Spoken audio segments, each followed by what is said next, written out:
ایک رات حضرت عمر فاروق رضی اللہ عنہ مدینے کے گلیوں میں چکر لگا رہے تھے، کیونکہ آپ اکثر ان لوگوں کی حالت کا جائزہ لینے کے لیے آپ نے دیکھا کہ ایک گھر سے بچوں کے رونے کی آواز آ رہی ہے۔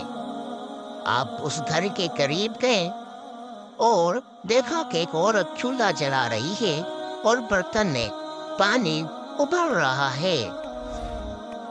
حضرت عمر فاروق رضی اللہ عنہ نے پوچھا، بچے کیوں رو رہے ہیں؟ عورت نے افسردہ ہو کر جواب دیا کہ میرے بچے بھوکے ہیں، گھر میں کھانے کے لیے ایسا کچھ بھی نہیں ہے، میں انہیں تسلی دینے کے لیے صرف پانی ابال رہی ہوں تاکہ یہ سوچ کر سو جائیں کہ کوئی چیز پک رہی ہے۔ یہ سن کر حضرت عمر فاروق رضی اللہ عنہ کے دل بہت متاثر ہوئے۔ آپ فوراً بیت اللہ محل گئے، اپنے کندھوں پر آٹے کا بورا اٹھایا اور خود وہاں لے کر گئے۔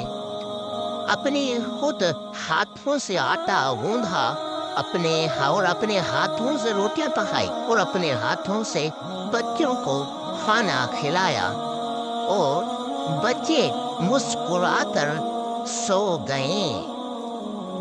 تو عورت نے دعا دیتے ہوئے کہا کہ آپ کو بھی اللہ عمر جیسا حکمران دے۔ حضرت عمر نے مسکراتے ہوئے کہا کہ میں تو عمر ہوں۔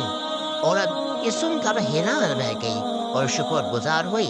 اس کہانی کا سبق: حکمران کو اپنی قوم کا خیال رکھنا چاہیے۔ ایک اچھا حکمران وہ ہوتا ہے جو اپنی عوام کی فکر کرے۔